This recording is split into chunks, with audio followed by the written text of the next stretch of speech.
and Dr. also. Here, good afternoon to Vice Chair. Striking the balance in investments, yes, it's very critical and essential element on development. I just want to ask, how do you again strike the balance? In dako na investment nila about renewable energy, go, Vice Chair. My question is, how can we ensure na Norteanos can really directly benefit in passive investments? Because to give you some context na ito natin renewable energy in another region, we have that tumunan ko, diba? But hindi naman itong nag-serve Eastern Visayas region, and we have the biggest farm solar farm in Palong, but again, ganito na ibang region. So, hindi lang passive na business go ng Vice Chair, can we ensure that our local residents can actually benefit in power or renewable energy? Thank you. That's a very good question about to strike a balance. Kasi direction ngayon ng provincial government when it comes to RE, ang medyo nakaka-capture lang kasi ng media para utility scale. Because these are big ticket projects talaga. Pero di rin lang kasi mo ito ang direction niya na, di rin naman ito ng priority. Because we have also nag-endeavor lang kita na ang community mismo magkamayana. Just like iningan na program nila na headed by the planning office and ICSC na may dalag kita in istorya para sa embedded. When it comes to embedded generation, direksyon sa North America kasi i-distribute. May dalag kita, naghahamil kita na magkamayana sa mga microgrid, meaning ang mga island, sira na mismo dito, may na sira sin mga RE development na i-distribute natin sa kanila kasi mahal na ang diesel. Subsidize natin ang mainland island when it comes to diesel. So these are the direction. Tama nga po, strike a balance. Kasi the difference in Northern Samar and other provinces and looking inward kasi ang mag-benefit ang community, and Northern Samar, may talaga kita obligation lang sa national na matagal naton ang iba si kuryente. Kasi Northern Samar is privileged enough to be part of the so-called competitive renewable energy zone. Ang iba ng area, hindi sa sa competitive renewable energy zone. Ang ako sinigin, kaya na-question sa iba, naan mo kayo sa atong pagtitindog tapos sa pag-benefit man ngayon buko sa Pilipinas. Sabi ko, the analogy here is just like the national tax allocation.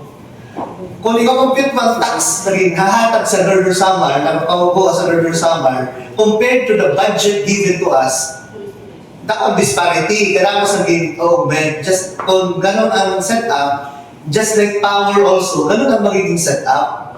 Tungkol kaya iba na lugar, hindi rin na sarap ginayaan na mapay ang hangin, mapay ang solar.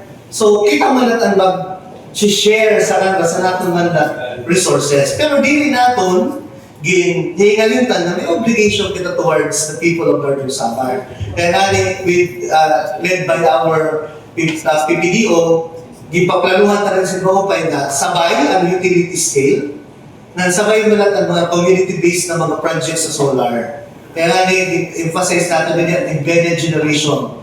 Bakit? As of now, 30 megawatts na ang kailangan ng Norsamelco. Ang ato na sa iyo na solar energy project, 300 megawatts, sobra masyado. Alam ka naman sa atom na, we need to share.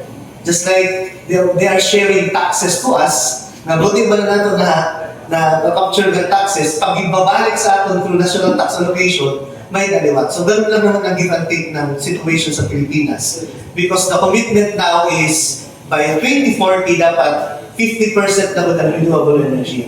Kaya naabot natin ang pagkuhan sa kuryente sa naggera. Kaya ang ato coal in-import. Kung coal pa nga mahal talaga ako na so, ganun ang direction. Pero rest assured, when it comes to striking a balance, may kita didingan, may naman kita share. That's our obligation to our people and to the country as well. Thank you. If I may add, no, rejoinder. That was a very good question. Kasi kami, sa bilang panlalawigan, humihingi sa amin ng endorsement whenever yung investor ng renewable energy. So sa ngayon, Northern Summer, ano meron ngayon sa RE? Meron tayo sa iyo, kung napakinggan niyo yung lihangin tatlong corporations, B1, about these renewables and Penga Energy. So sa Isidro, 33 wind turbines and can produce 208 to 210 megawatts. Each wind turbine can produce 8 point something megawatts. Ano yung sa batas? Ano yung may offer ng investor? Kasi ang thinking ng mga Nortehanos, kami ang host province, dapat kami ang makinabang, foremost. Sa aming kumukuha ng power through yung sa wind energy. So, na-announce tayo na, as a real investor, CSR, Corporate Social Responsibility, na pwede pag-usapan, na magbibigay sila ng mga kung ano mga assistance dun sa lugar. Next, yung sinasabi nila ng 1 centavo per kilowatt hour. At ito, 3 centavos per kilowatt hour na paggantihan ng mga LGUs. So yung barangays, yung San Isidro, the municipal of San Isidro and the province. But yung binanggit kanina ni, we're pushing for that. Ni John Allen, yung embedded. Kasi si Norcia Melco, ang peak na need, I think even for the next 3 years, kasi now, peak yata may 26 to 28 megawatts, 30. Kasi sila, nakakontrata na pala sila, yung pinagdugtungan ko lang sa namin Allen, nakakontrata na pala sa ilang probinsya. Dadaan na sa NGCP, dadaan na sa grid. Kung ano mo produce dyan, sa lihangin, doon sa supply.